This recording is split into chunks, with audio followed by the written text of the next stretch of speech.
Oh, Good morning, afternoon, evening, good evening. covering the bases there. You knew I was coming? Wait, what do you mean? I don't know. You said hello before I did. You're a little psychic. I don't know. I don't Oh, understand. it's because I read my second monitor while I play Street Fighter. Huh. Do you always That's do probably that? bad, right? Well, I don't know. It makes me lose a lot because I'm not paying Yeah. attention. I think right now you've developed a very good not pay attention play style.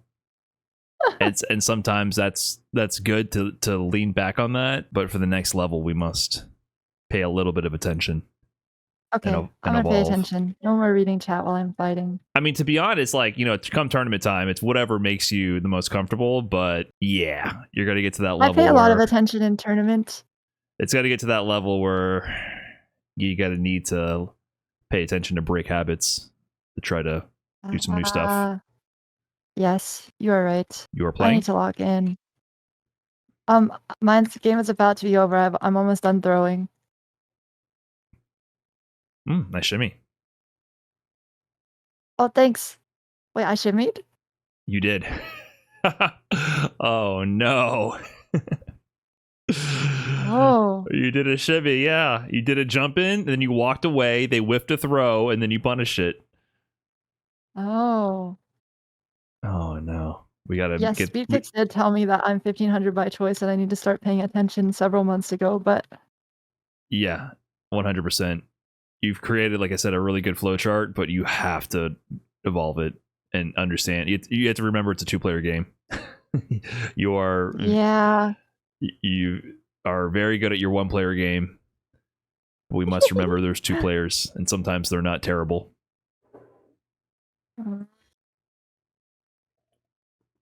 But nice win. Oh, thank you. Oh, I'm sorry. I shouldn't have hit rematch. No, just finish it. Finish the set. Okay, I'm gonna finish it. It's good Maybe decorum. I should stop round start dive kicking. You really, really need to not do that. Like, I kind of wish you would never use that move. It would probably be better if I never used that move. Not that it's not working at a decent success rate versus a lot of your opponents, which is giving you bad feedback, but it's just one of those things that the way you're using it should not work. Like, when you do it against me, like we played that Bison set, I wasn't even thinking and I just blocked it. Like, you're not triggering a mix-up in my brain whatsoever. Oh. So it's just not actually good. I think you're just beating people who don't know what's going on with that move. Yeah. There are ways to use it that are scarier, though. Ooh, level 2. Let's see. What the? Oh. Spaghetti. I thought I'd be able to punish that with my Chungus. I think you Oh, can. Brian, I round start dive kicked again. Yeah, but why? I don't know. Something inside me just made me do it. You spaced it well, but like, there's no point. Oh man. Yeah, you play very autopilot, which is, like I said, it's not terrible always. We're just gonna try to upgrade your autopilot a little bit, tiny bit. Ooh.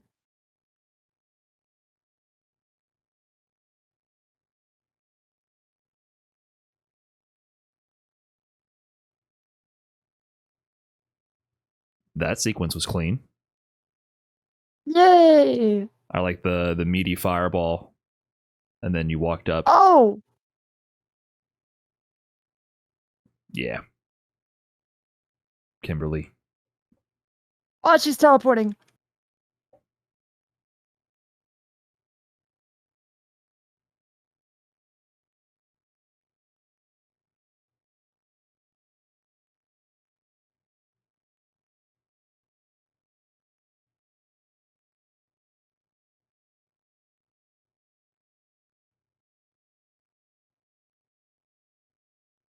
Nice.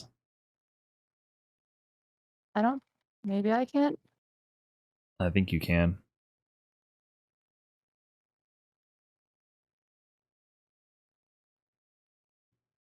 Well, level 2 certainly won't. Okay, that worked. Well done. Thanks. Well done. Okay. I seem to throw a lot of rounds. Yeah. Yeah. You are very impatient. Mm, I think that's number one. So I was looking at the. I'll invite you, by the way. I was looking at the path. So I know you have a different car personal. queue. Yeah. What, different car queue? Did you say different car queue? Isn't it Team Jack? Oh, super and then car queue. Oh, okay. That's what I'm fighting. Yeah. Oh, you're How do really you large. feel about those two? Because Super, I think you had a pretty decent handle on. Because If I had to pick two people I wanted to fight, I would probably pick them. Yeah. I think I got lucky. Wait, you wouldn't pick them, or I would. I think I have a very good matchup against them. you got lucky that you were matched against them? hmm Gotcha. Okay. Yeah, because I know you're more concerned with the match that went down with you and FDX. I can't beat Fee. I think you can. I think He you can was beat designed anyone. in a lab by the government in order to defeat me in Street Fighter. Every Well, single thing in his yeah. life has led him down the path to become the anti-SK and completely demolish me in Street Fighter 6. Yes, but there's still a chance. Because, like, true. you know, he's actually like a really good fighting game player, right? So the reason he's only ranked that low is because he's losing to weird matchups and like random bullshit from people face Especially rolling. Kimberly. Yeah, so like he's gonna lose to people for knowledge checks, but it's a little harder to knowledge check with Juri. And if he can play like a regular ground game, he's going to cage you and punish your bad habits. Because, you know, he knows how to do that. He gets that really well. So one of the main things is that you always dash. So get like a basic B&B without drive rush on me. Like a stand medium or whatever. Like a stand medium combo. Okay. So you always dash there. Yeah. You don't need to do that. What? Oh. Yeah, just walk at me. But then I can't threaten you with throw. Yeah, but what am I going to do here? So try to walk at me and then meaty me.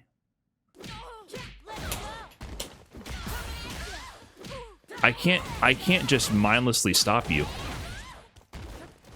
And don't even just do a stand medium. Just walk at me and do a stand medium. So if I back roll, it might be a little harder, but you can still do it. So what I'm putting down here is that just because you can't throw me does not mean I'm safe. I can't just mash buttons. You can still meaty me, so I don't want to just face roll my buttons.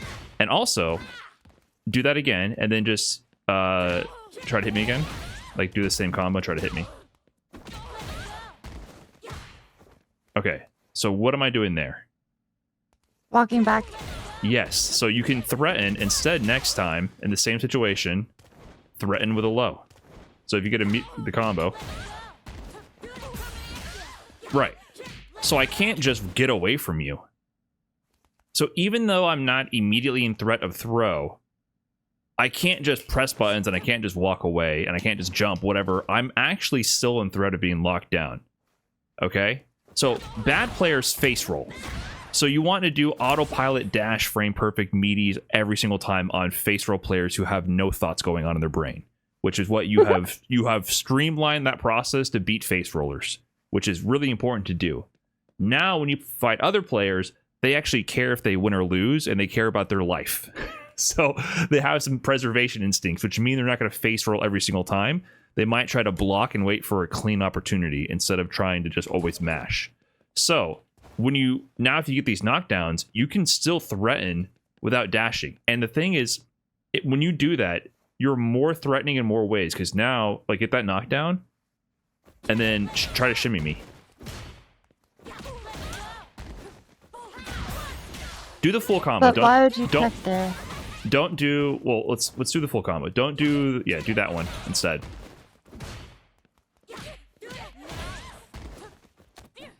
Yeah, let's just get a feel for that. Like, really walk into range there. That. Oh.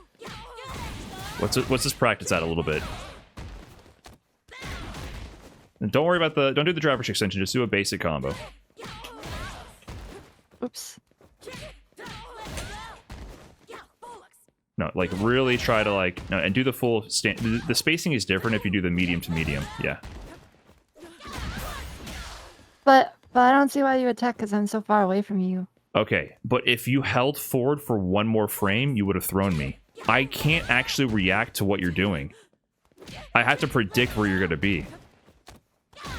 Do you understand? I have to predict. I'm seeing your movement and I'm guessing what you're going to do next.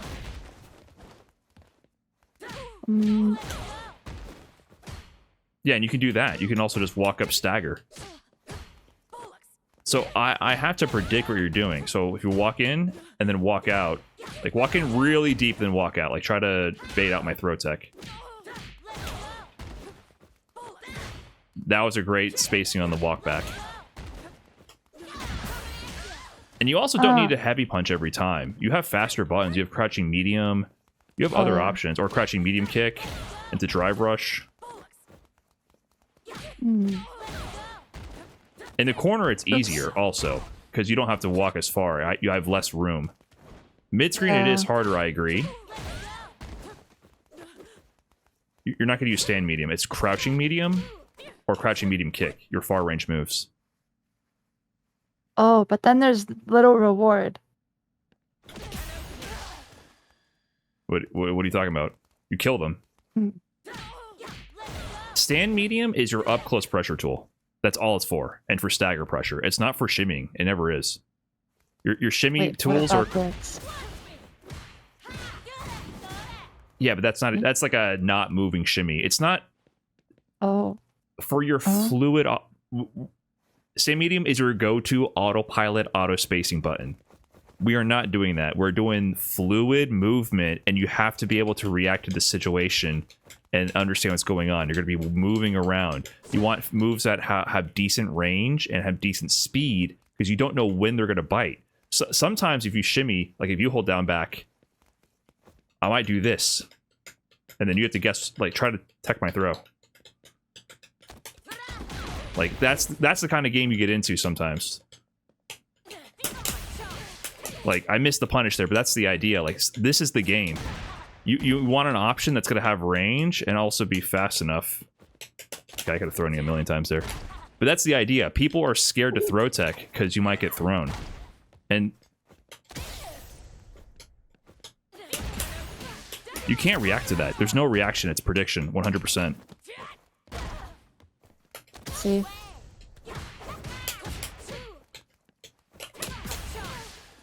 And you also might stagger in between. Yeah, I'm exaggerating the shimmies here, but like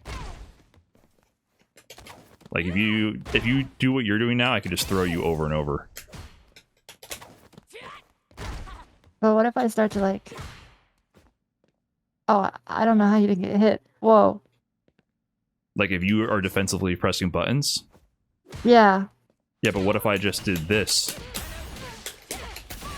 You don't know what they're gonna do. I see. So this is how you play if your opponent respects you. A little bit, yeah, but also it's more like they respect themselves. Like they give a shit if they win or lose. Like people who don't give a shit if they win or lose are literally just doing this. Because they don't know any better. And so to beat them, that's layer one. You need to learn to autopilot frame perfect everything. Because they just think that nobody has meaties. They don't even know that concept exists. They just press this and sometimes they hit you. Now you're playing against people who know what a meaty is and know that the mix-up is between if they get in range for a throw or not. And so now it's a dance between on offense and defense with both of you of your button timing and your spacing. So now you got to learn to dance. And that takes two to tango. Bars. I see. Yeah. So I just want you to, for real, try to tech when I go in. Oh. Well, I messed up there, but...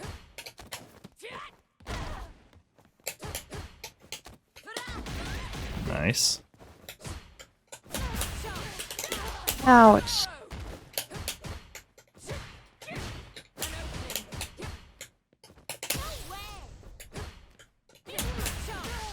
You cannot Ouch. react to this. It's a complete guess. Ah. But what stops people from just doing this? All this. Oh, this house like Bruno lost. All of this. I see. And I can I also guess- shimmy with my buttons, right? Like if you try to counter poke me, I might walk back and you press your crouching medium here. And you just die. You think against Punk, Oh. I'm happy to just press buttons like that to check him? No, he's doing these micro walks to bait at every single range. They're trying to predict your check. So at here, I'm thinking you might crouching medium punch to check me. So I'm looking for that. And yeah, if I'm out here, I'm thinking you might crouching medium kick. So I'm looking to bait you here. That would have been drill if I didn't suck, but you get the idea, right? I'm looking for that. And then a little bit closer, I'm looking for crouching medium. Because I can stuff your crouching medium kick a little easier if I'm in range with faster options. So I'm looking for crouch medium. And then I might try to whip punch that with heavy punch. Right? And then up close, I'm looking for your jabs. So I'm trying to stagger my timing to bait out your jabs. So this is what everyone is doing. And that's why, like, when you watch the high-level players, they're not just doing this over and over. They're able to... They wiggle in and out of these ranges, and they're trying to bait out counter presses from the opponent who is trying to stop them from walking into throw. Because once you're point blank and they have advantage, it's a coin flip for the defender. Throw or not.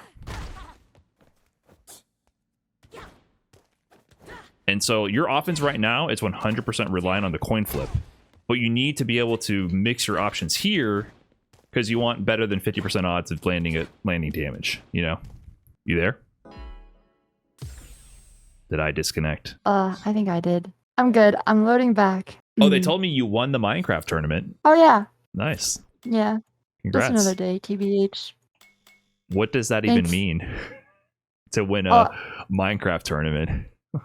It's like a creator event where they have like 8 teams, 10 teams of 4, and then you play through 8 different mini games, and you get points based on how well your team does in each mini game. And then there's a Nice. finale where you play like dodgeball. Okay. Yeah, Sounds fun. I usually do really well in them because I played 5,000 hours of Minecraft when I was 12. And that wasn't that long ago, huh? Well, that was 11 years ago. That was a long time ago. 11 years ago was 2014, huh? Yeah. Oh, I guess Wow. I was 13 in 2014. Jeez. Okay. What? You sound like you're not even old. Don't worry, Brian. Don't worry. I'm just young. I was in college playing a lot of Street Fighter 4 at that time. Oh, wow. A Did lot you have of a Street lot Fighter of 4. friends? I had a decent amount. Whoa. Not like a lot, but like I wasn't like big man on campus, like high-fiving everybody like a fucking Disney Channel original movie or something. Ah. I see. I had friends in college. Yep, not high school though. Damn. All my High school was friends okay. were all my friends were online. Oh geez, we always end up talking about school.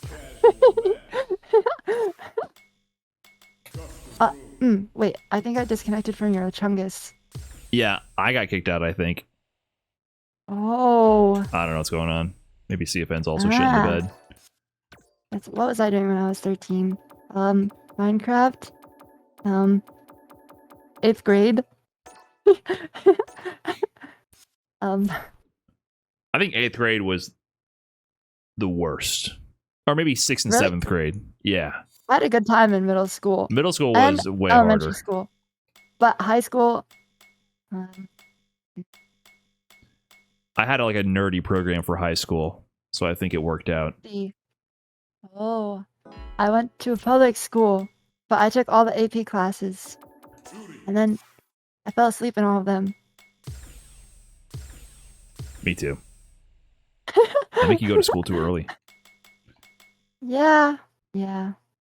True. So true. Okay, are you connected? Yes, I think. Wait. All right. Let's go. The main thing I'm thinking, though, for what you're doing, so that idea I was talking about, I think it does more heavily apply in the corner, of course. Like, when you get knocked down, the thing that I think you give up a lot of options for, you're here and do your basic combo, and then you dash. You are ruining your mix, because when you dash at me here, now you're in range for this. And also, you're in range if you dash up and block. Like, just dash up and do your pressure or whatever you do. You can do that, I guess. Maybe there's a different combo where you can't. Some of your combos you can't walk back. And if you drive rush, you especially can't. Right? So, like, if you drive rush in and try to bait DP... Oh, it's this one. I do the frame kill. That's good. But there's certain conversions where you dash in and you always go in, and sometimes you're in situations where you're stuck in front of them and you can't bait the throw. And in general, it makes your offense much more rigid, and if you get close and you're +2, for example, that means that you have to guess between me doing wake up DP and me doing wake up throw. It makes it actually a little bit dangerous for you, because when you shimmy, the thing about the shimmy is I can also walk back and block your throw, block your wake up low forward, and react to you whiffing the throw. But if I'm here, I can't do that. I can't shimmy you, because if I try to walk back and you mash throw and wake up, you'll back throw me into the corner. And then I'm also like, okay. Is it I figured it's this one. Well, that's your worst option. Yeah, that's your worst Oki for sure. It's good to go for sometimes. Oh. Yeah, because like, try to bait my DP here. You can't. Oh. Like if you try to bait it, yeah, that happens. Oh. So it's good to go mix in sometimes, but like your other Oki situations, I think you can still shimmy, but you're also, you have the exact same rhythm every time you do that dash. So like something like that, what you just did right there, you can do that occasionally too, but like you're still in this danger zone and you're not moving your options. So if you get your basic store knocked down, instead of dashing, just walk at me. And you don't even have to walk sometimes. Because, like, when you do that dash, yeah, you can shimmy, but you've also lost the ability to do spaced out fireball traps. Because if you knock me down from further away again, like here, you can do heavy, you can back up. Not like a shimmy, but like you can literally just walk back and stare at me. Because the other problem is, go for your shimmy when go for your basic medium combo and then try to shimmy me. I'm out. Like, you exaggerated that. Like, in most situations, you can theoretically do that. This is what happens most of the time. A scramble. Either I cleanly get over you, you miss the crosscut, I get out. So, it's not always worth it to put yourself, like, real point blank against people. Sometimes, for Juri especially, standing right there, then doing heavy punch to fireball to store, like, her block string loops, is better. And then also, you just have a more fluid game of, like, trying to bait people's actions as well. Does that make sense? Sense making. Yeah, so try to pressure me in the corner. Sense. Okay. Pressures you in the corner epically. Yeah, see? Oh, because like they always try to jump out, you know. Yeah.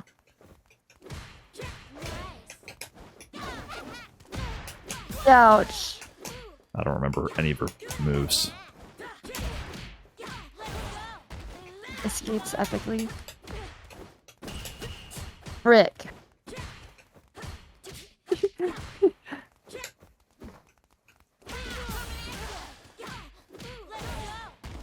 And, you know, you can just be doing a lot of, like, crouching medium kick into store. I just feel like, in general, you don't do that anywhere near enough. Like if you do it more spaced out, like max range, and I think you're doing the wrong strength. No, in the right one. Okay, yeah, if you space it better. Because that one is -6, right? Yeah. Yeah, like, stuff like that. Like, you don't need to be... harassment. So if you do this max range, Like back up even more.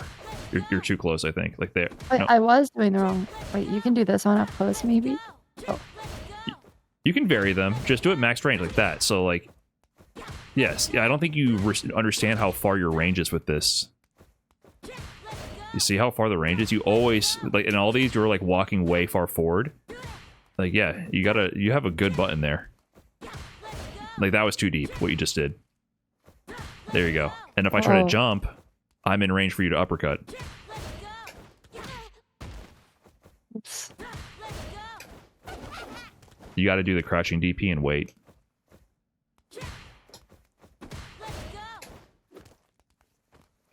Oh. Crouching Chungus. Right.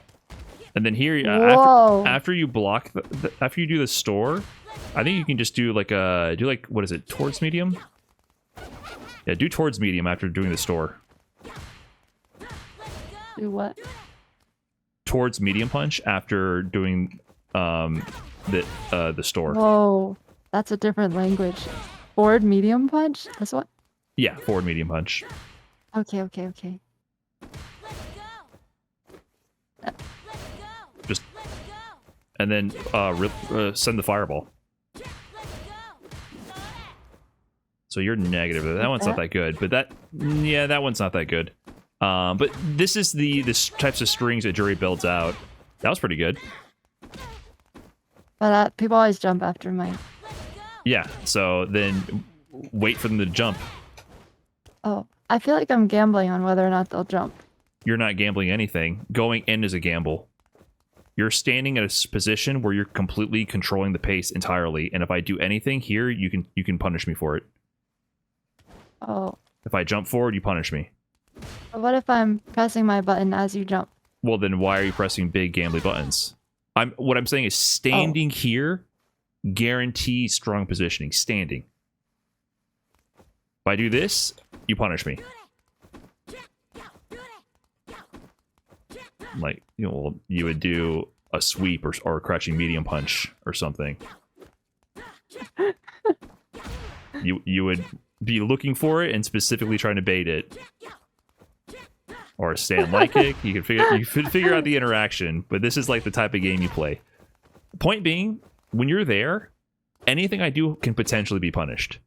If I jump at you, you anti-air, right? Like, I don't get out of the corner. No, you got a DP. This jump medium stuff. That was a misinput DP. Okay.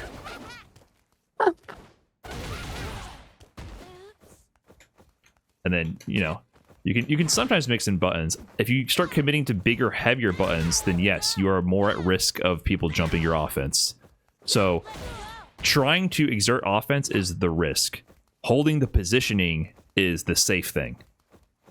You have to take risks to win. Of course, you're not going to just stand there forever. But when you are in that position, I am caged. I cannot go anywhere. I cannot do anything. I cannot hit you. Like, at that spacing, I literally... Maybe I can do this slow-ass button to build some space. That's about it. But you could potentially put out a faster hitbox and interrupted me. You know what I mean? Like, my options are extremely limited when you have me caged. Then if you start to, like, go in for a grab, I can just be like, whoa, shit, I'm out of here. Oh.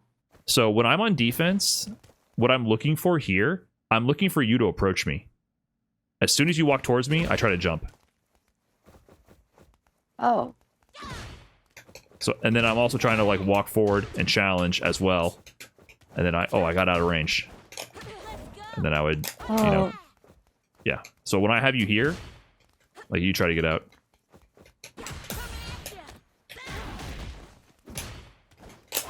Oh, what's her DP? Medium. Okay. If I didn't suck, I would have DP'd you there. That's the idea. Nice. That's a good way to try to find a way out.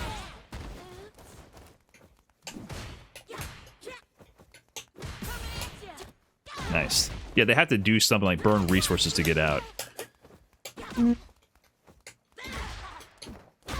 Nice.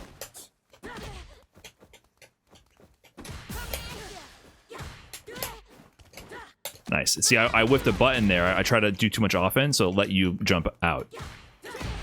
Oh, medium. What is it? There we go. Ouch. Nice. Medium. Don't do heavy.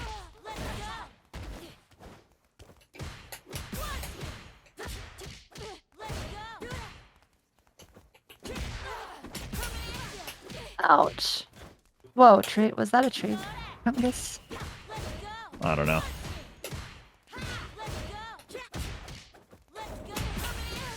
Ow.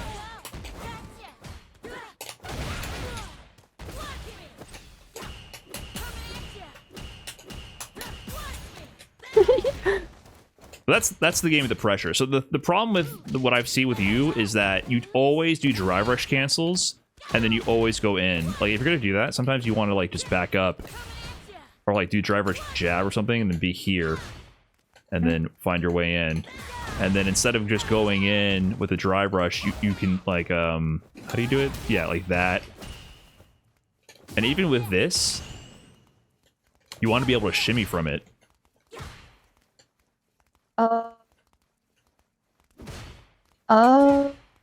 Like, walk behind it. Yeah, the original thing that I started noticing for sure was your fireball game. So the fireball sets up the fireball essentially creates a corner anywhere on screen. I don't know if you think about it that way. The wall's moving in on you. Can't walk forward. Instead of the wall being to your back, the wall is coming to you. Suddenly, they're in a position where they have to... The spacing is in Juri's advantage as soon as this goes out. See? I can just get in. Like, even mid-screen. You're obviously a little bit more flexible when we're away from the corner. But if I get this out, I can potentially set up similar corner pressure. So when I throw this, I would just throw this and look at what you're doing. Because if you try to jump, I'm just going to uppercut.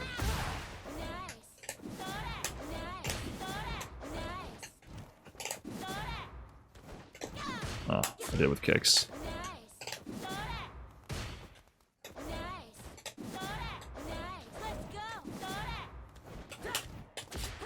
Well, you know what I mean. You would. I don't know why you would be jumping forward to try to escape the pressure. Oh, people neutral jump me, and I'm like, I can't hit them. Oh, they do? I mean, it would just be heavy DP. Oh. You mixed me. Mixed. So yeah, why don't you try throwing fireballs and try to throw or shimmy me? I'm gonna try to tech for real. Like, get some stores going. Let's play that game. Nah. But if it's this range, I can't like walk up with it well enough. Maybe. You still can. I feel like if there's a space between the fireball and me, then I get hit. Yeah, you want to have space, but the reason why I would not always tech there is because you can then walk a press stand medium. Like I said, if I try to tech here and you press stand medium right away, I would get hit. Or stand heavy, whatever. Or like crouching medium. You can walk up and do crouching medium into store again. Oh shit. So like at that range, I would do... You know what I mean? It would just loop. See? Look at the spacing that sets you up at. Pretty good for the crouching medium. See? You block that at that range. I can't really press a button. No, you're pinned down. Oh, I get a free store. Thank you. And then look where I am. Heavy punch range. Oh. Or you might just get hit. Oh.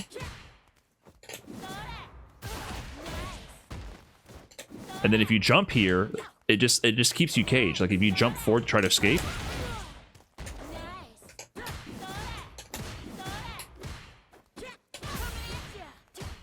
So try to like throw fireball. If you're too far, try just yeah, exactly. If you have a better spacing, then maybe go for a shimmy.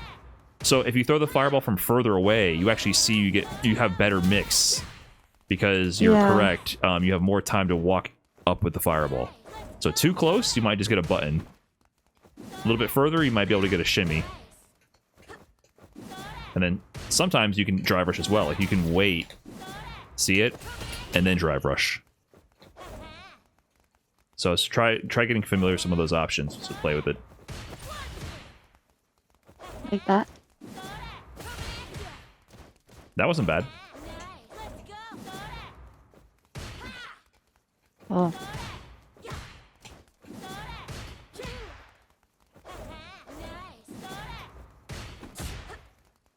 Oh. Nice. That's pretty good.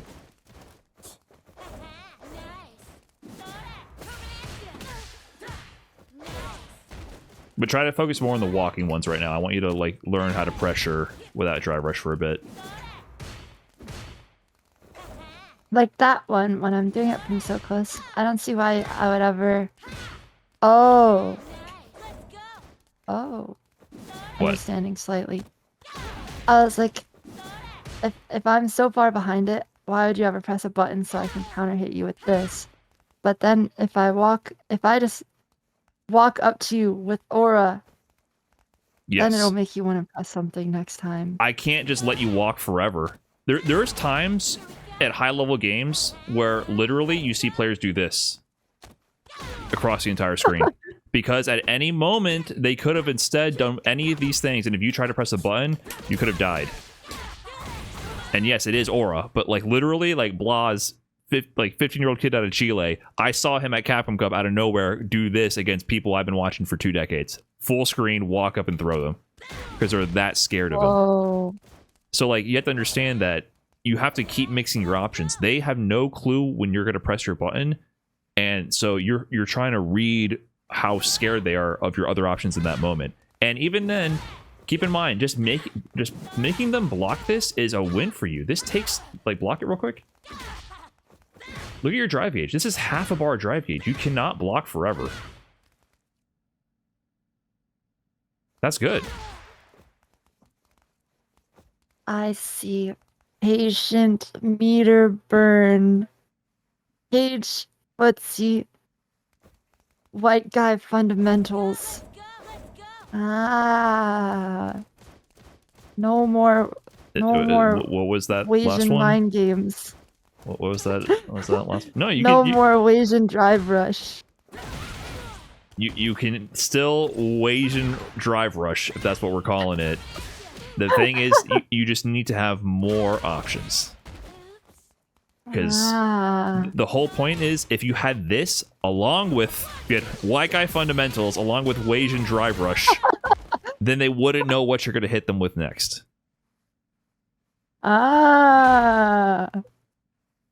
If you only do one thing, they know what you're going to do. If you have many, many options, they don't know what to expect.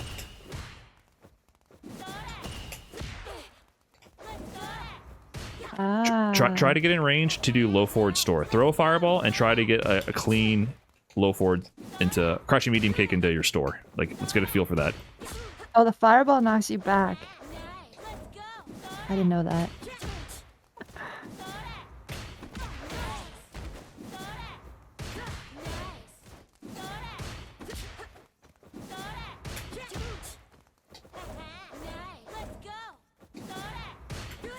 Okay, hold on. Don't move. Don't move for a second.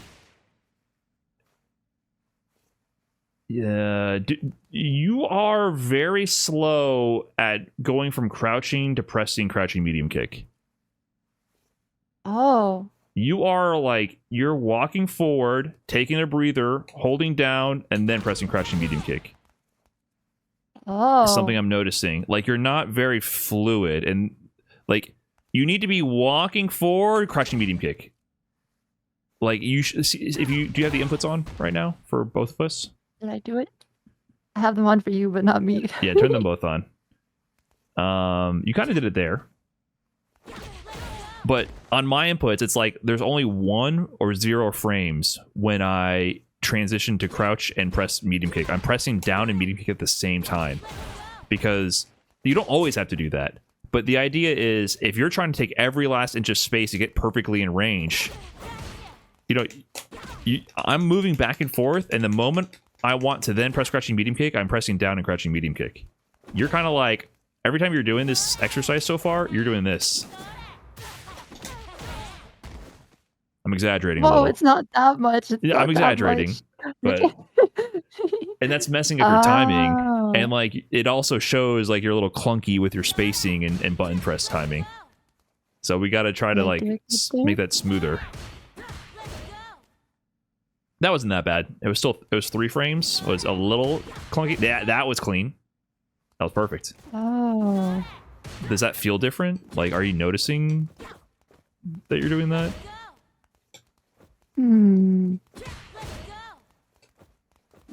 I didn't notice.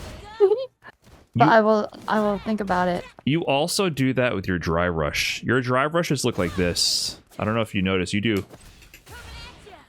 Yeah, sometimes. I'm exaggerating a little bit, but like your dry rushes are often extremely like I can see them about to happen every time. Like that. Hold on. Don't you have a buffer here. So walk back and forth and then try to randomly dry rush. That was very good. That was not as good. That was very bad. Oh. You do that a lot. That was good. That was good. Oh, you're supposed to dash before you press parry. You can. If you want to do a perfect drive rush, you would do forward, neutral, forward, parry. You don't have to... I don't want to change the way you do it. Like, when I drive rush, I just do parry to drive rush as well.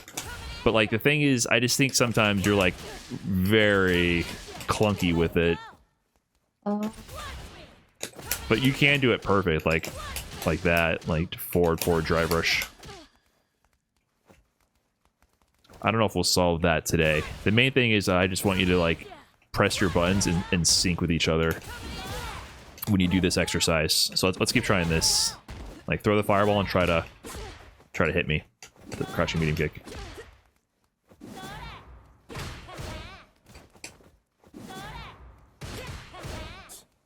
And then try to also frame trap me. Oh, that was slow. Yeah, you're doing a block string, which is good. But try to, like, frame trap me this time. Yeah. Get a feel for that block stun. Let's just practice this. So you can... I see it. I did 12 frames of down. But that was fine because it felt like you were waiting to frame trap me. Like, that felt intentional. Yeah, I want you... Exactly. Try to make it so that you punish my mashing like that. So that was a block string because you did a little in time.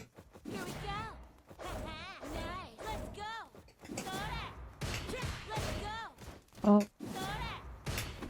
Yeah, nice. That was a good delay.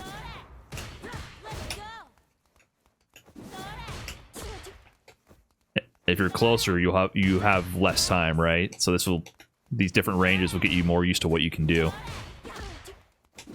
If you're too close, you might only be able to press heavy punch right away without walking.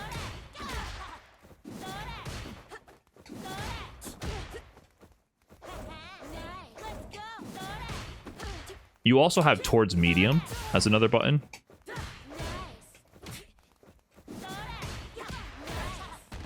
Whoa. Oh, I should do that instead of dry rush. Dry rush is, like I said, the main time you're going to dry rush is further out. Like, so if you're standing like here, you do this, you assess. Oh, it's about to hit them. I dry rush in. Because if you dry rush right away, like I'm looking for you to jump forward here, basically. If you jump forward, I might wait and DP you. Or I'll crosscut if you happen to do it. But you see there, I threw it out preemptively. I kind of just assess the situation. I can see that it's going to hit you, and then I can go for the combo or whatever. Oh. Like you don't have to... You are usually doing this, like immediately every time. And you don't have to do that. Sometimes it's worth it, but sometimes just throw it out, see what's going on. Oh, they got hit? Nice. Free damage. Oh. Different game. Because look, as soon as you block that, they don't want to block it here because it sets up this. Or shimmy. Oh, whoops. So here, try to throw a fireball at me and try to throw or shimmy me.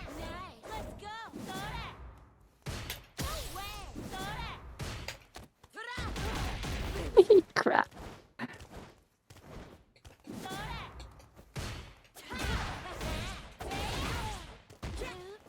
try to make the shimmy more subtle and use like a faster button. Oh. Oh.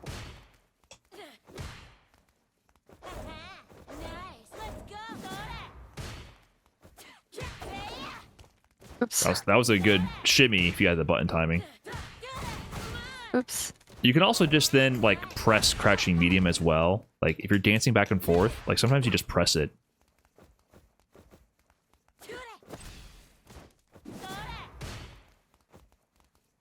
Because imagine if they don't tech. I'm walking so far away. Yeah, so you went for the shimmy, it didn't work. Now suddenly you're at perfect crouching medium kick range, which means you just do this. Shimmy didn't work out? Oh, fine. Whatever. You're still getting harassed here. Shimmy? No shimmy? You didn't buy it? Okay, eventually. You're going to buy it eventually. Oh. Yeah. Oh, you know, I also suck with Juri. So.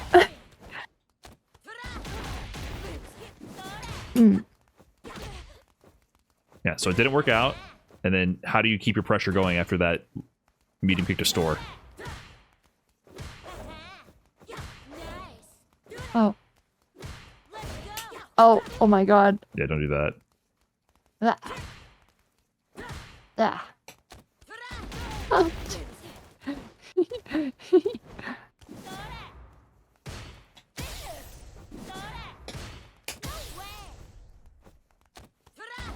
Oh, crap.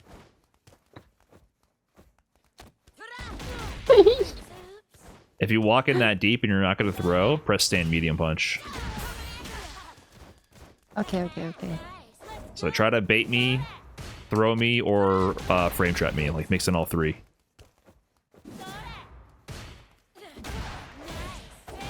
And like I said, let's focus on doing like a different shimmy, like crouching medium punch or crouching medium kick or something. Okay.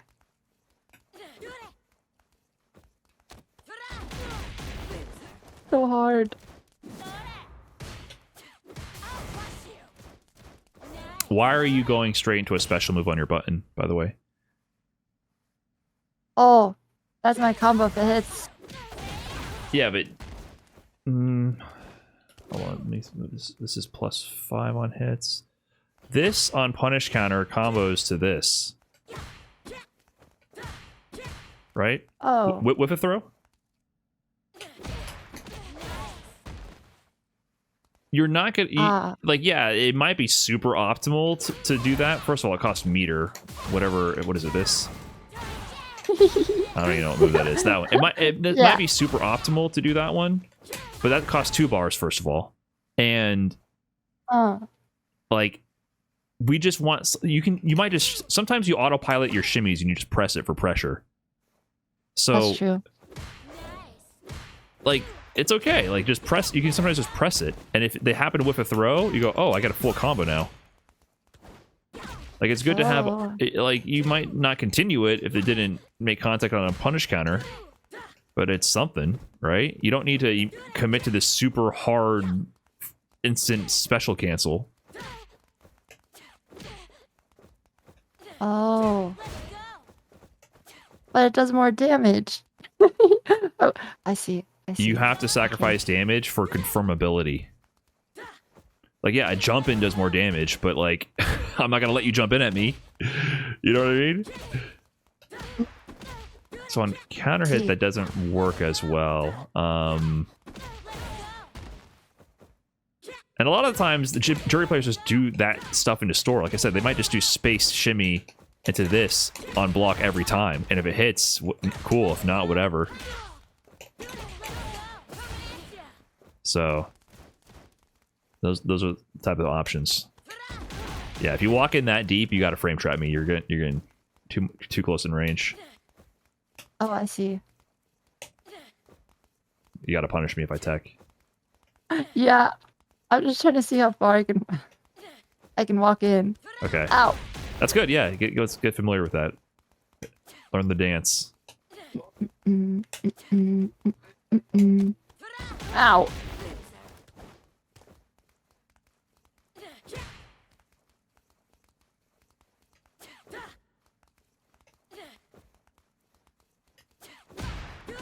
There you go. Yay!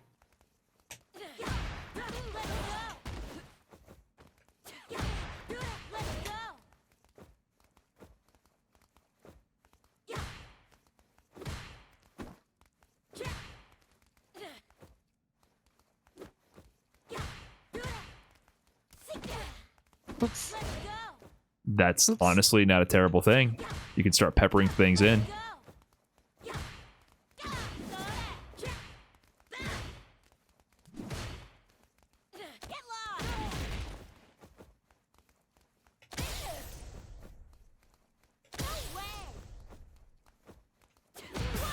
Nice. Yeah, if you have a lot of drive meter, for sure, dry rush cancel to stabilize is not a bad idea. Oh. And of course, all of this, once again, can be done. The thing about the crouching medium kick is it doesn't let you like punish counter hit confirm to something else. That's why this is better. But crouching medium kick has more range, and you can also just autopilot this a bit more into the store. So you can just shimmy into crouching medium kick into store. Like autopilot. Oh. Like even if it doesn't, it's just safer. Like you can just do that. Yeah, like that's not a terrible thing to just do. I see. I think all the Juri pros I watch, they do. Dang it! They do. Nah. You can do that. You got to be a little closer is the thing. Yeah, if you're in range to do that, go for it. And then you can also confirm into the Chungus. For sure. These are all range dependent. So like sometimes people tech when you're here and you get stand medium. Sometimes they tech when you're here and you only get crouch medium, right? Like you have to slowly start building your range, and eventually you start having to confirm based on what they whiffed and where you are and what resources you have. Like you start continuously building its awareness. So yeah, for sure stand medium is good. You have to do deeper shimmies for that, right? Like you have to be really close and you get way more reward. So if you're up close, for sure go for that. But if you like autopilot walk away and they for some reason they tech like a million years later, you have other options as well. You react. Oh. Because like you shimmy from mad far with heavy punch already, right? You get the idea. These other options are for like a little bit slightly closer, and they're also less committal than heavy punch. Point up close, this is obviously your best option. Oh. Yeah, nothing is just set in stone. It all depends, right? Like if I'm shimmying, when I'm here, my brain's like, when I'm here, my brain's like medium punch, and then when I'm here, my brain's like crouching medium punch. And then I'm here, it's like this. Sure. Yeah. Little less And exaggerated, but yeah. If I see you press it at either any of those times, my brain will do what the distance is saying. Oh gosh. Yeah, muscle memory kicks in.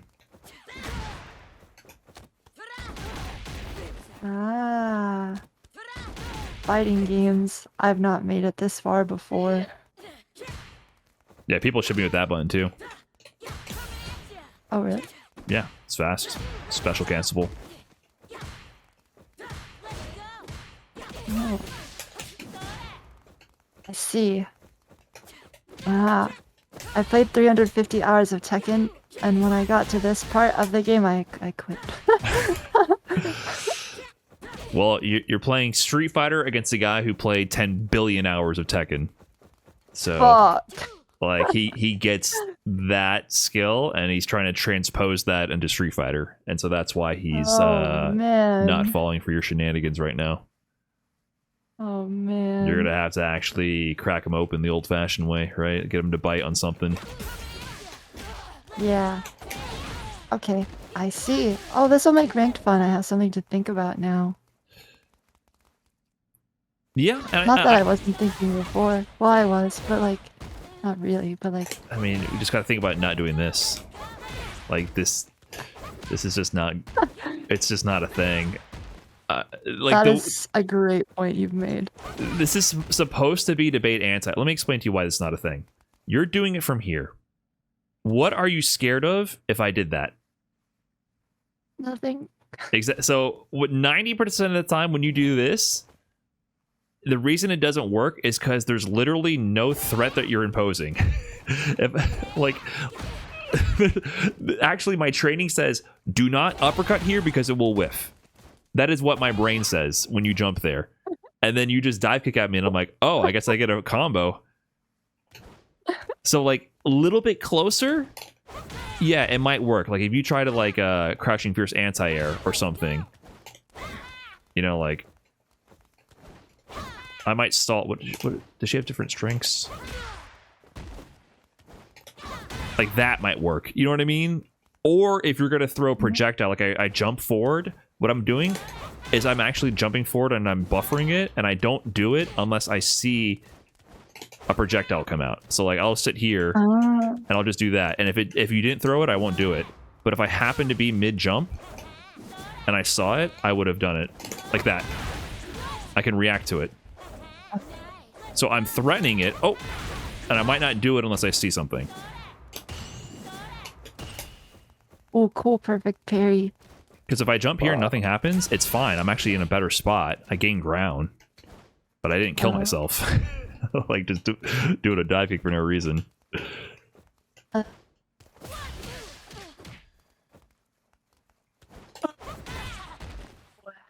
Oh. I guess I was just doing it in the hopes that they might press fireball and I luckily catch them, or they anti-air me from across the screen.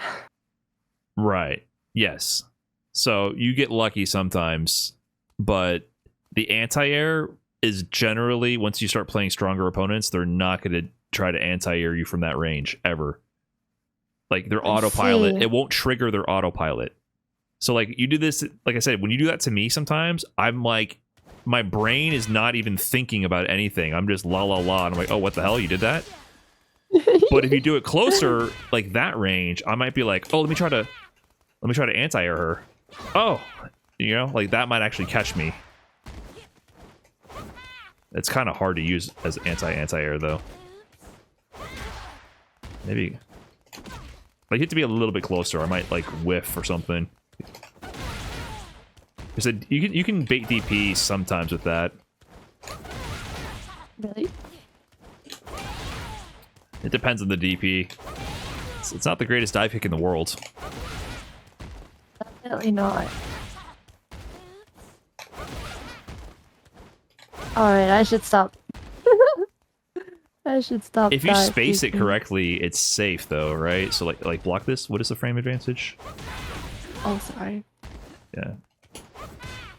So that was -4. So, like, you can use it sometimes to get in.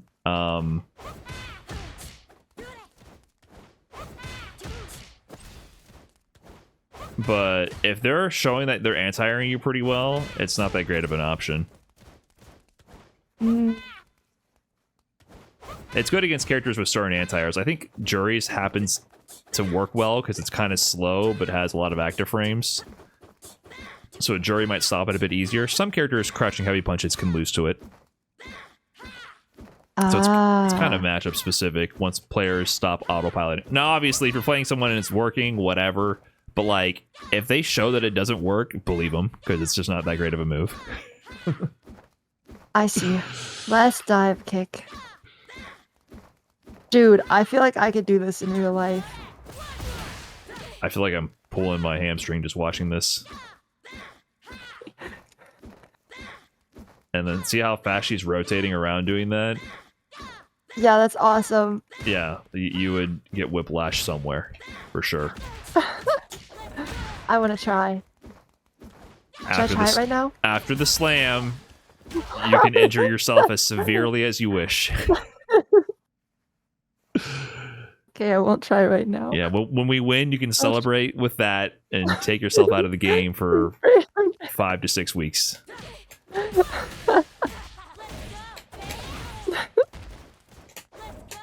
I used to be really athletic. Yeah, that goes away quick. Yeah. Real quick. I worked out 4 days ago and I was still really sore. That slows down if you keep working out, though. That's true. Oh yeah, going to the gym. Oh, sorry, distractions. No, what were you gonna say? Oh, I was going off topic, but like, don't you gym? Yeah. Full-time job, gym, content creation, streamer. I did gym today. And that was Street Fighter. That was the last thing I did before we streamed. Whoa. It was leg day. And it's always tough. I want to do leg day. Leg day makes me pass out. Yeah, me too. I have that same problem. It gets me super winded. Oh, really?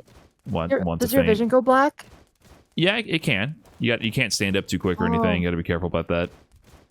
Yeah, I have to lie down after every set because my vision starts to go black. Well, not every. And I'll pass out if I stay standing. Shouldn't be every set. You might have some cardiovascular issues you gotta sort out. But I for sure get like extremely winded. I might see stars, or might, you know, on a particularly strenuous set that'll happen. Oh, that can happen. Also, for me, it's still something's wrong with me. Yeah, you're just not. You have zero conditioning. Ah. Like I've definitely collapsed before just from standing up from the couch. Oh. Whoa. Does that happen when you pass the age of 30? No, that happened even when I was younger. I think that's just like your height, your circulation, whatever at the time. Your heart's not ready to pump blood to your brain. Laying down sideways and then standing up extremely fast. Literally the gravity pulls the blood out of your brain. You kind of faint for a second. Oh, I get that. Standing up too fast. I had to take iron pills. Oh, well, that's called anemia. I tried this. It's super. You might just be anemic. Oh. Uh-oh. Okay. This combo. This is another example of where you are dashing when you could potentially not walk. I like that you started using this a bit more, but you don't need to dash here. Really? So what do you do if you don't dash? It's like, I think you can just they're quick rising a lot, so just quick rise it. What's quick rise? Normal get up. Do you get up faster if you do that? There's no difference. Sorry, that's Street Fighter 5 language. It should be normal get up and back roll. There used to be a time difference. Back roll used to be slower by 5 frames. Now it's the exact same speed. Oh. Is there ever a reason to get up without back roll? Yes, against like zoners and on certain knockdowns. So like, for example, Cammy, no matter what, she does like combo into drill. She's going to dash up and get in your face, and she's going to be point blank no matter what, even if you quick rise or normal get up or back roll. So when you back roll, all you're doing just giving up more space. Is she needs one less interaction to get you to the corner. So that's stuff that comes with time. But like I said, I tell everyone to back roll 100% of the time when they're beginners, and then learn the exceptions later. I see. Yeah. So if you're fighting like I wish Slime wouldn't back roll against JP, for example. Like against JP, the last thing you want to do is put yourself further away. Like Deku does that too, and I'm like, well, at least they're back rolling, but they can't help it. I might do that sometimes. Yeah, I conditioned everybody to automatically back roll, like a Pavlovian response, because you must in the beginning. Yes, you had to sit in my chat for so long to make me back roll. Right. Yeah. I mean, you know, you got to learn all the autopilot stuff, and then you got to start breaking it. You're at the level where you got to start breaking stuff. But what I was saying is, for keep Chungus intact, and then this combo, yeah, throw it, and then just walk up. Oh. Because when you dash here, so let's just quick press, or just don't press anything, just get up. Okay. So first of all, that's not real at all. You're -5. But that was with the fireball. Yeah. You do that sometimes. If they back roll, you can dash. That's really bad. Yeah, and try to challenge after this with a jab. It's kind of hard. I can do heavy punch, I think. Yeah. So, like, sometimes it's worth doing that because Even if I do this and I dash, like, I'm just at risk of you quick rising and then doing DP. Because I'm point blank. Some people, you don't want to mix them up at range 0, I guess they might call it in Tekken. Because, once again, if you're here, you're at risk of them doing the DP or the throw. Sometimes you just want to be here, where if they whiff throw and wake up, they can't throw you, and so therefore you can safely block. Because when you're here, if you try to bait DP, you get thrown, right? That's the main gist of why Shimmy is so powerful. It's not just that you're baiting the throw, you're also safe from wake up grab, and you're safe from wake up DP, right? You're baiting both options with a Shimmy. Yeah. So when you go in for strike throw up point blank, you lose that safe pressure because DP will kill you in that moment. Oh. Wait, how often do you do a meaty? Do I meaty people? How often? Yeah. Very often. I very often meaty. However, I mix in shimmies. Food.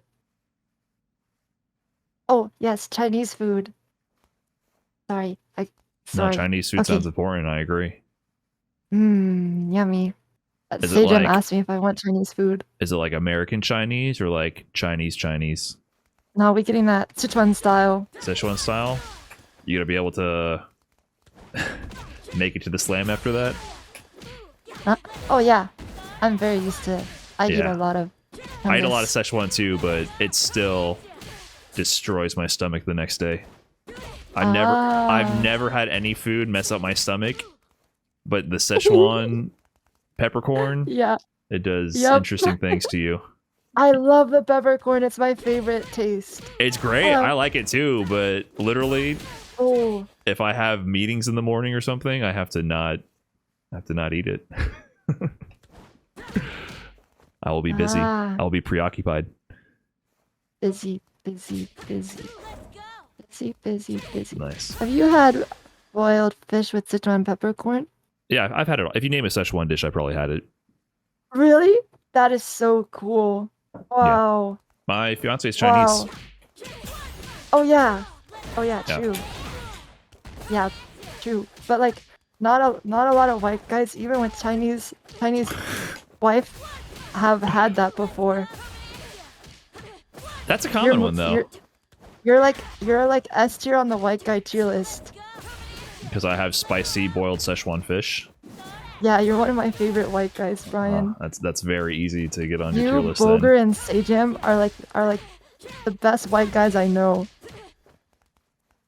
Because I ate a spicy fish?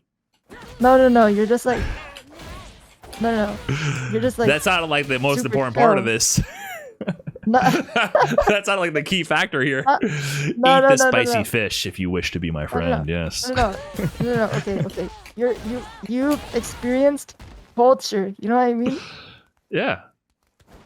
Yeah. There's a lot of white guys that are like. Well, to be fair to the other white guys, sometimes people are in environments where they can only experience the culture that they have present, right? Like, I didn't have any Asian food when I grew up in Miami. I had a lot of Cuban, Puerto Rican, Mexican, whatever, you know? But there was just literally not many people of Asian descent around. Very few options for that. True. No, but Cuban and all that other stuff, there you go. Yeah, but I was in Miami, right? If I grew up in the middle of Iowa, my culture is going to be gas station egg and egg sandwiches and white Monster cans. Like, that's my culture. It just be like that, I see. You three guys are always invited to my Taiwanese family function.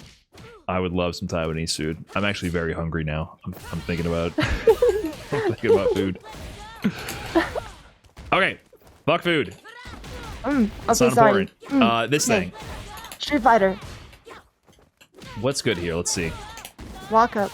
You can just walk up and do this. So just saying, occasionally you don't gotta drive rush for pressure. You can just walk up and do stuff, right? So try that sequence and try to like hit me with a crashing medium kick after and just store. I'll quick rise. Block string. Yep. Too early. And that's fine too. Like, sometimes that's fine. Sometimes you want a block string.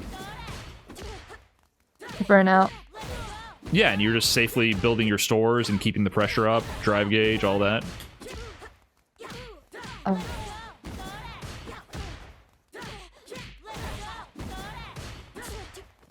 This is quite difficult. Yeah, you just gotta build the sense of your block stun, basically, from your fireballs.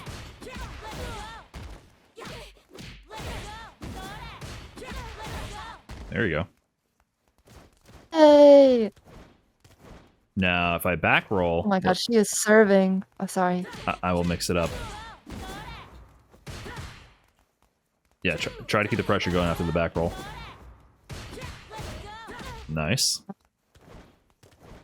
I will mix my options.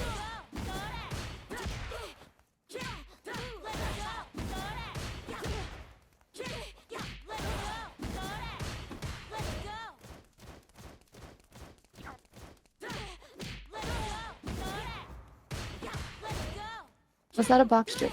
Yeah. Oh. See, I might randomly jump too. So if you're walking forward to do that crash, like if you do this knockdown and you see me back roll, you know that as you approach, if I jump forward, you get a DP. True. And if you instead did dash at me again, like after throwing the fireball, like you do often, it just gets complicated. You can do that, but imagine you didn't want to side swap because it's worse screen positioning, or it just maybe you're not as locked in for the crosscut. There's times where that's fine. What you just did is great. It's great to have that option. But sometimes you just want to keep pushing them to the same side of the screen, and you're just trying to wall them in and keep pushing them there. So you just also mix in the walk up and just observe. They are forced to do something when the fireball's on screen. You are observing, and then you are punishing accordingly.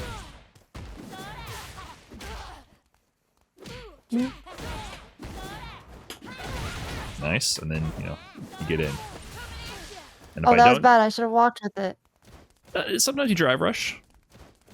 But that one, my drive rush came out too slow, and if I went in, I would have gotten checked. Yeah, maybe. I wasn't really paying attention, but that's good recognition. The Chungus life was not good. Oops. Oops.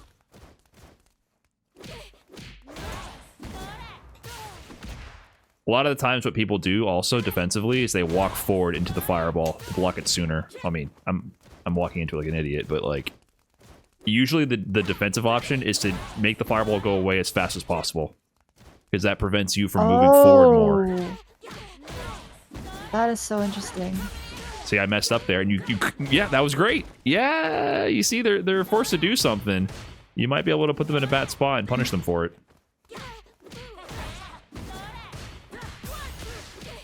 Nice. Yeah, this is good. Just walking around with your fireballs, getting comfortable with it. The other thing is your shimmy game. When you do this, you theoretically you theoretically can't shimmy from that. So I want you to mash tech as fast as possible. Like hold down back and then throw tech as fast as possible. Yeah, if they're like legit like hardcore mashing this, which is what the Bison player was doing in a lot of situations, it beats that. A lot of people delay tech here, and then you'll actually punish them. They have to like be mashing it instantly to punish this. So it works sometimes, but it has that risk of like hardcore mashers. They will throw you when you try to walk away. So instead, you can try some other options. So hold down back and try to throw tech right away. So a slight delay on the medium will punish that, which could lose to that. But if they're like immediately throw teching, immediate medium will win. But this is where it's more about adjusting your button timing to their rhythm. So against that Bison player who was mashing instantly, I would recommend doing immediate medium. But against most people, I would be like, you should probably like stagger slightly, because most people do a delay tech timing. They wait a little bit. Yeah. But this is where it's about reading their option. If they tech late, which you can see, like if you throw me, like you can see, like it's hard to set this up. Do dry rush into throw, like what I was doing. Sorry, the dry rush canceled to tech throw. See how late that was? The animation of the throw tech? Oh. Yeah, throw me right away. See how late that was? Yeah.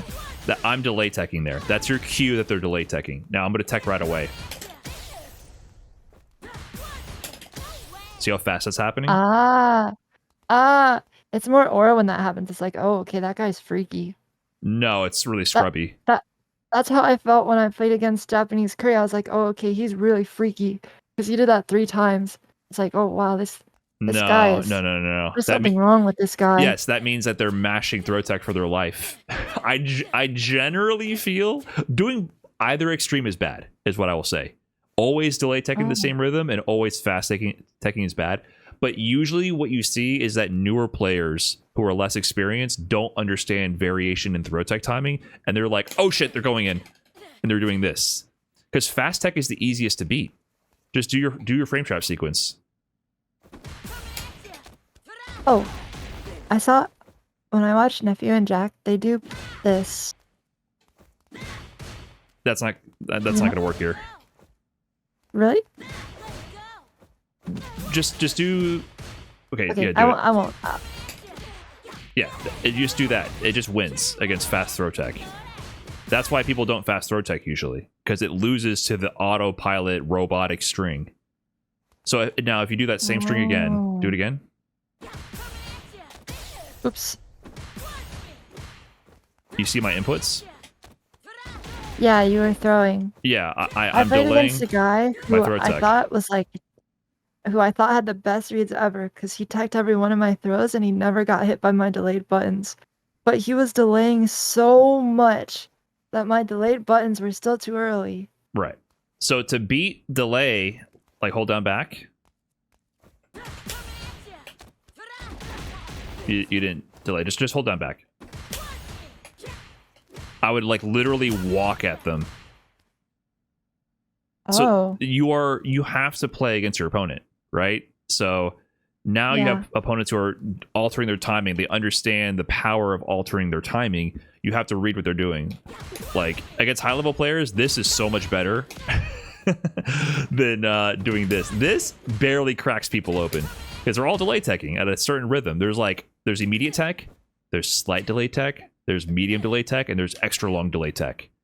What the frick? Yeah, and they all beat different frame trap options.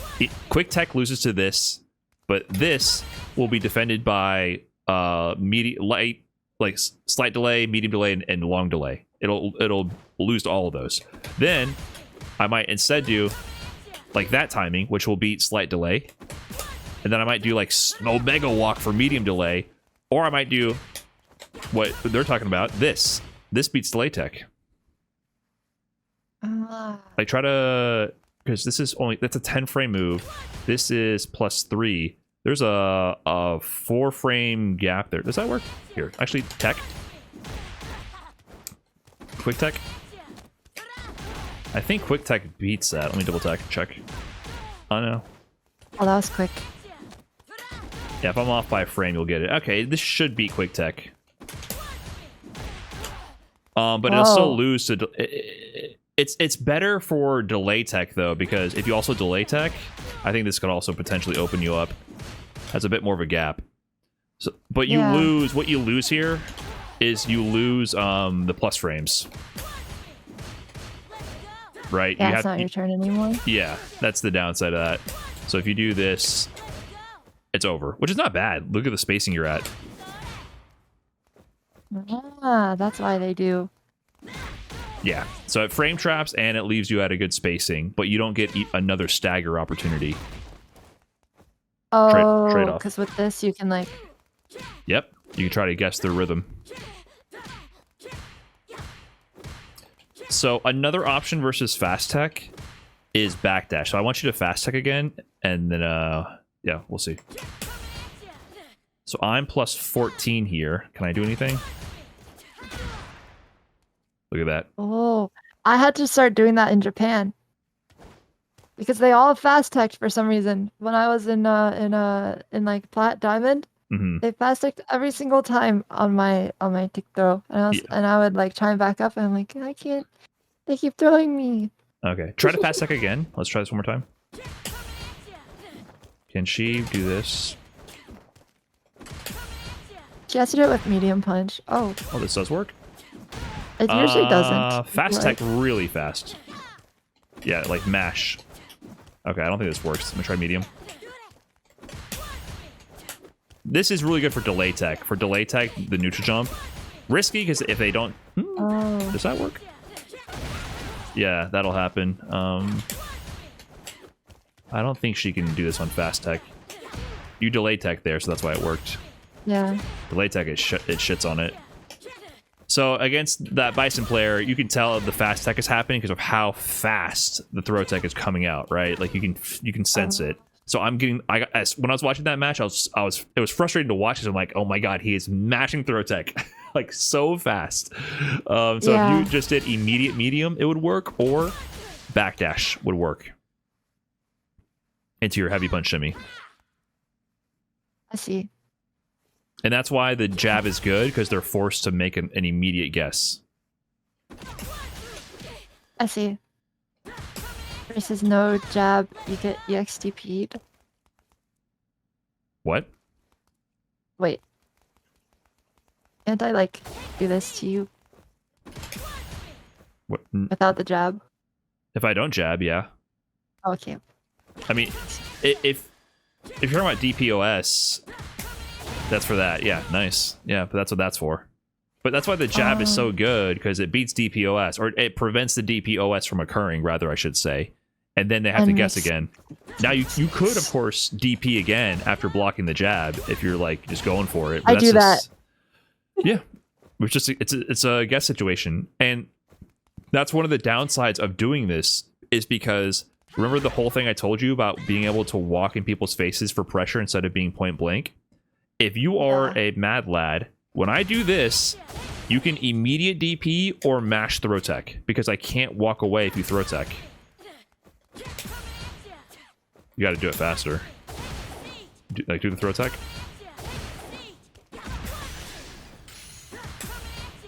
See? So, if I try to bait your DP after doing this, I am at risk of eating grab. Oh. That is one defensive counterplay from this. If you coin flip, if you're like, I'm going to coin flip immediate DP and immediate tech. If someone's doing that to me, I become less sure of my drive rush offense. And sometimes what I opt to do is I'll instead do like block. I'll do that. Oh. Which sacrifices that pressure, but now I'm like, I'm scared of you. Hopefully this hits. Oh, it didn't. I'm gonna do this and then just reset and control, because you're freaky on defense. I don't know what you're doing. I'm just trying to... Did it hit? No? Okay, great. Let's reset. Let's try to pressure safely and get guaranteed damage. Light bulb, light bulb, light bulb. Bing, bing. So against players like that Bison, I keep forgetting his name. Can you remind me his name? Japanese curry. Japanese curry, yes. He is a little freaky on defense. He doesn't have a DP, fortunately, so you don't have to worry about that. But if he had a DP, he would 100% be a player where I would probably just, like, never go for the point-blank 50-50s. I would just try to harass him at range and get confirmed hits and then kill him that way. Ah. But he is Bison, so he has no DP, so it's okay to do this. And mix in backdash. When he fast tags, you kill him. And also just mix in immediate medium. And then if he starts finally blocking, that's when it's time to get freaky. Stagger your timings. I am good at getting freaky. I'm definitely picking up Beckbond's language here already. She calls every technique freaky. I don't know what a not freaky technique is now. Oh, what is a standing 720? Don't worry about it. Okay. Okay.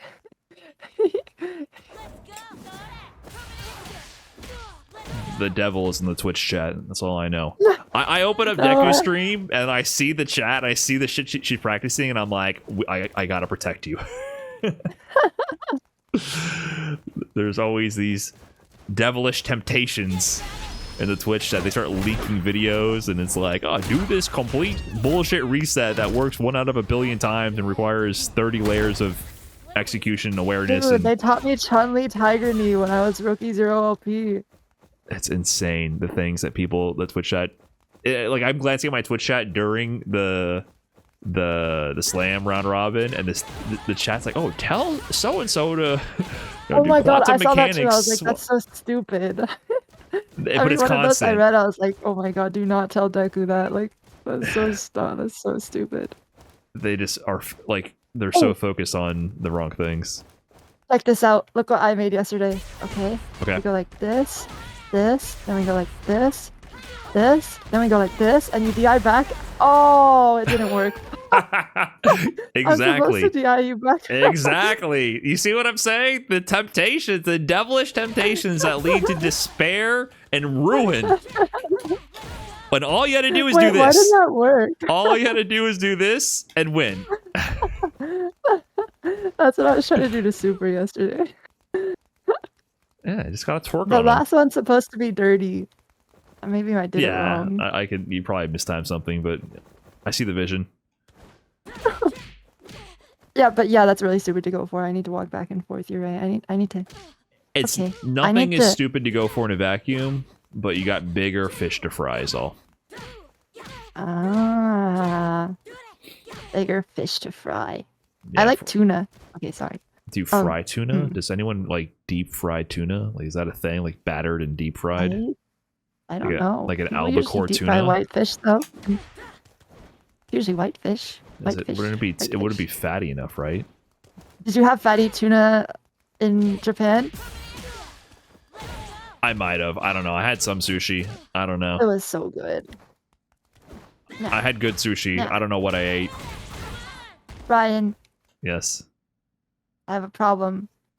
Mm-hmm. Whenever I try and play this really, I think maybe I'm like leashing myself too hard. I'm like, oh, I need to play slow. I get so bored. It's But not about playing slow though. yeah, I think you're right. I need to you find a balance. when you're playing slow, it's not there's nothing going on. You should be thinking about all the things that are not happening at that moment. They could be jumping, they could be mashing this, they could be dashing. Why are they not doing any of that? At any moment. Because they respect that you will punish them for it. But there's a tension there that what if you don't punish them for it? So all these moments where there's nothing going on, when I walk into this range, I'm thinking that you might press crouching medium kick at any moment, and I might whiff punish that. My brain is going haywire looking for these openings, right? Like I'm thinking about what if you press heavy punch here or whatever, you know, like I might do that. What if she's asleep at the wheel? Now I can suddenly dash and then start mixing them. What is her button timing going to be, right? At any one of these moments, you're thinking about a shit ton of things that are going on. So I think that it might seem boring, but it's not, because both of you are playing a fencing match the entire time, and there's a massive amount of tension in those moments. And when you win that interaction, it earns you the right to start rushing the shit out of them. And there's a time to turn it up as well. Like, I'm not saying you should never turn it up, but what I'm saying is, if your turned up version is getting smacked around, clearly you are not paying attention to what they're doing. And you got to start opening your eyes to what they're doing and think about what they are trying to do. And that's what will keep your brain preoccupied from being bored. You are actually trying to get into their head in those moments and understand what they want to do. I see. No mindless drive rush. No EXTP on every wake up. Okay. You No can dive EXTP kick. on every wake up if the opponent refuses to stop pressuring you. You can mindlessly true. drive rush if they aren't looking to check you. Oh, So that- true. It's not about you Oh. don't do these things. It's about listen to what your opponent is actually trying to do. I played matches where I DP on every wake up because the son of a bitch doesn't want to respect that I have a DP. Right? Like, I'll be like, really? Wait, you really are never going to stop? And I'll just DP on every wake up. I'll play players, we're playing a ground game, and I jump at them, and they whiff parry anti-air on me, and I'm like, really? Like, you can't, you're in 1700 MR and you can't anti-air? And I just start jumping over and over. I stop playing the game and I start doing this over and over. 100%. I do that too. Yeah. If I notice them do this. Exactly. So it's not about not doing anything. It's about doing what your opponent can't handle. And sometimes you do the little stuff to figure out where their mind is. What are they looking to press? What are they looking to stop? Can they stop this if I suddenly do it? Maybe. Maybe not. I don't know. Maybe they were thinking about my jump, right? Maybe they're concerned I'm going to do this randomly. I don't know. Okay. Let's see.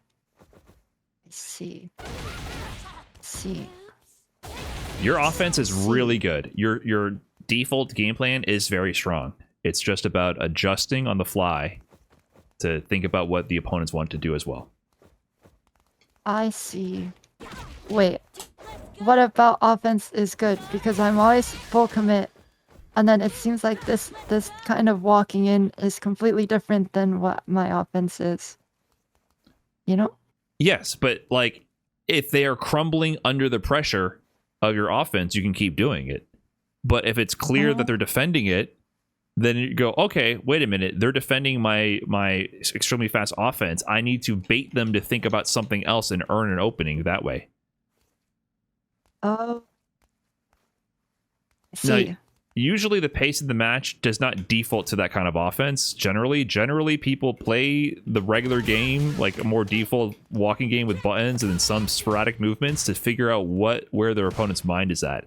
And then when they start baiting options, like if I start getting you to whiff on certain things and start pressuring you, suddenly you're like, oh shit, I was looking for this and now that's not working. Now I gotta look for this. And then all of a sudden, oh my God, I'm just dead. Right? Like you start making them second guess. So usually people start building momentum that way because they start getting confused. And then all of a sudden a fucking DI comes out of nowhere and, you know, they die. I need to apply mental stacks. Correct. So, yeah. And if you don't modify like your pressure timings or anything, then I can just do the same sequences of blocks and throw techs to defend against you. If you never modify them. Ah.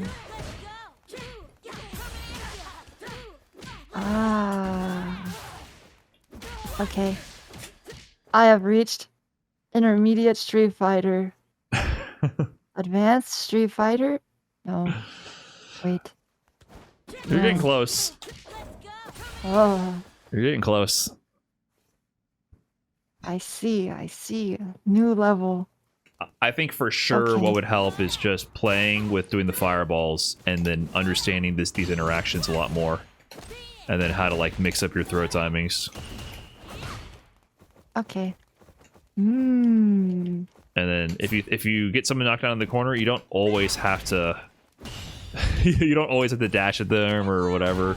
Sometimes you can just do this, or I guess it would be this, right? And then a lot of the time, you know, this is just free. You hardly ever do this. This is so fucked up. Really? It's a free mix. Or it's a 2-bar mix. People in corner. Yeah, like if you're actually trying to defend, you know, like free anti-air. And if you do that, I might just frame trap you. Like, they instantly get to pressure you. So, I see. And if you try to escape, I'll just DP. And then even here, like if things aren't going your way, you can just throw it out and approach behind it.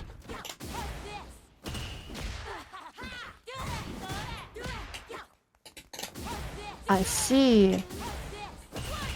Okay. You instantly get in. Okay. And then that you can Should pick up I level from. 3 people as an anti-air? No. Generally, no. You can. Oh. I mean, like, if you can get it early enough, but like the thing is they could empty jump and you could fuck it up. So if you're like super confident, sure. Like, but if there's times where they can empty jump and you might be late. So it's generally not what you would look for. But if you got it, you got it. But like most jump-ins are going to be here. And there's a high chance I could whiff. So what I'm saying is, yeah, it works, but like makes me concerned if you're looking for it. Oh, okay. Okay. I think I only do it when I'm like, this guy's gonna jump in my fireball, and then, but I don't know if it's good to, like, if it's, maybe I should save it for a combo, if that's better or not. Raw level 3. Like hypothetically, if I'm guaranteed to hit the level 3 on their jump every single time, is it good? Or should I just use it in a combo? Well, if you know it's going to anti-air, then you can do it. And then whether using the level 3 in that moment is good or not is more situational. Oh, based on meters? That's based on meters and the round you're in and whatever.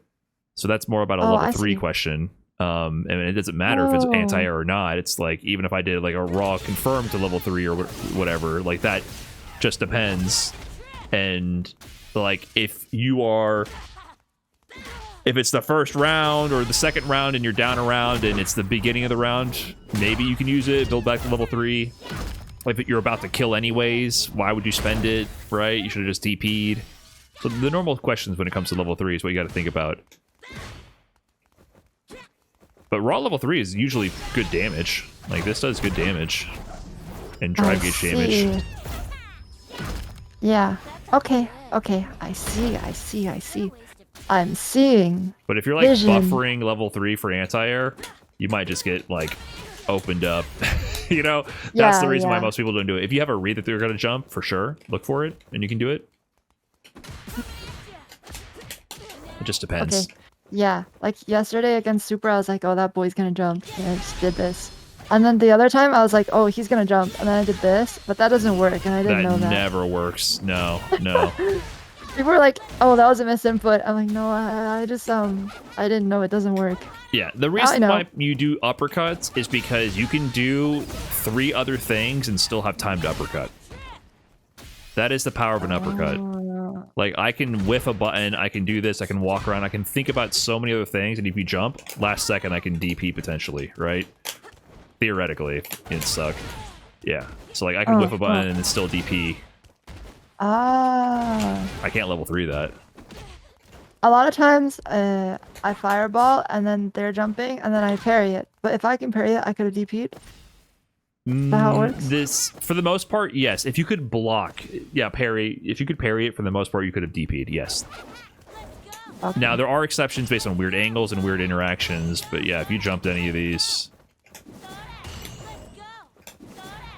I would be able to DP. I see.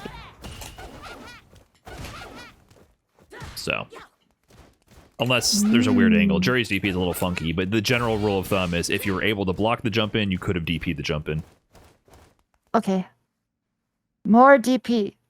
More shimmy. More fireball. Just fluidity. No dive kick. Fluid. Just be fluid and listen to what your opponent is telling you. Flowing. Listening. Attention paying. Not reading chat. I've solved it. That's Street Fighter. Okay, I see. Did you know? What did I know? Did you know 1800 is top 1% of Street Fighter? Or wait, it might be 1700 actually. Maybe. I might have heard that. Yeah, I think it's 1700. And did you know the average 1600 player has 800 hours? No, but that sounds and the average feasible. 1700 has 1,000, and the average 1800 has 1,200. Diminishing returns. It's about 200 hours for 100 MR, I think. So cool. So cool. Yeah, usually if you practice more, you do better. True. Did you know the average hours of a gold player in Overwatch who filled out my survey, there was 5,000 responses, was 300 hours. Right. Well, I mean, the ranks in Street Fighter are the MR is the only rank, right? Like, the Master rank does not... I always get in trouble when I talk about that from barely mastering Dude, players. I But hate when people come into my chat and are like, Masters isn't impressive. I'm like, Masters is pretty impressive. It's top 14%. That's pretty impressive. People It's should be proud. relative. You should always be proud of your relative progress. But what gets true. people tripped up is comparing it to other games that have set a more standardized formula for the rank system and what those ranks usually represent in terms of top player percentage. It does not relate at all. There's zero correlation between that. So I just like Grandmaster and Marvel Rivals. It's like, wow, that guy's dog shit. But he thinks he's good because he has that rank. Okay, you know what? I get what you're saying. right. I mean, I don't mind people thinking they're good or whatever, but it trips up, I think, casual perspective players because they're like, oh, they're master. They've mastered the game. And it's like, there's people in master rank who don't know basic mechanics at all. Like, it doesn't require you knowing much about the game relatively. If you have a basic fundamental game plan, you can get to master rank. You don't have to know a lot of the mechanics. In Overwatch and Marvel Rivals, even in top 1%, I would say they know nothing about the game. Right. Even That's in a relative Eternity, thing. Top 0.1%, they're fucking god awful. I could beat them in my sleep. They know absolutely nothing, and they should. Sorry. Anyway. Right. Well, that's what happens when you're competitive and good. Right. That's the inflated portion. But Well, they're not good. And that's what people accuse me of for Street Fighter when I say that about mastering. But mastering, you genuinely don't need to know certain mechanics to get to master rank. Yeah. Same with Marvel Rivals. Not with Overwatch though. Right. Interesting. Interesting. But that's why I like MR, because the whole point is, let people have fun, celebrate the progress, which is good. Give people little trophies and encourage them to keep going. Then when you get to MR, it's like, okay, time to put on, the big boy pants, and your ego is going to get hurt, and the MR will reflect your how consistent you are.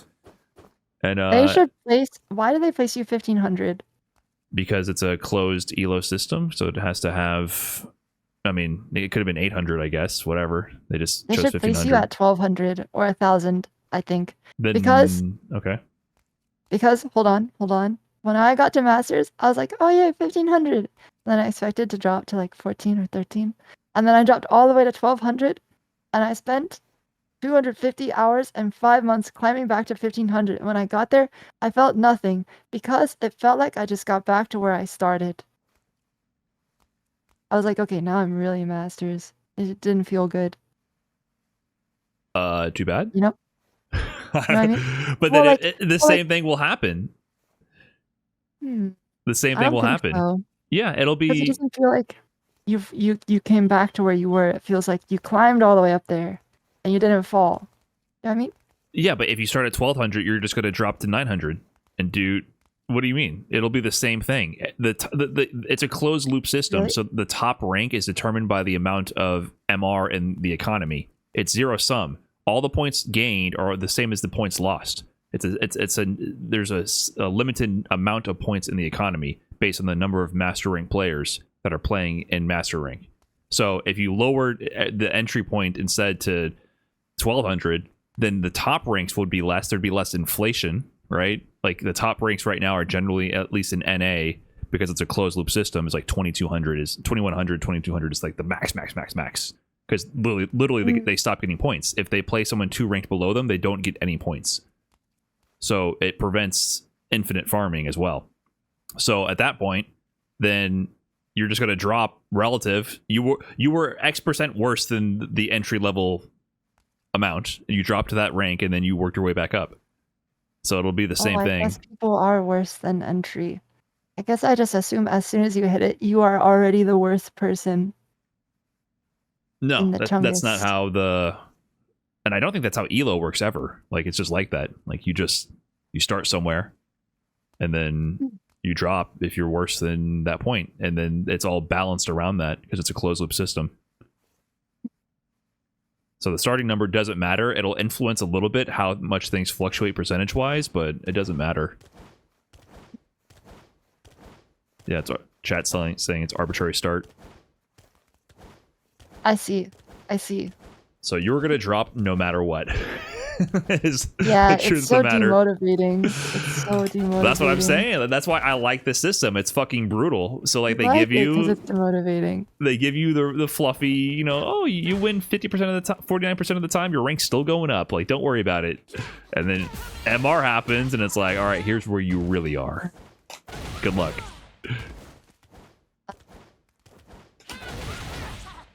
I see. Oh. Yeah. I mean, it does feel bad though. That's fighting games are all about feeling bad. Yeah, true. That's the whole point. Break my Chungus life.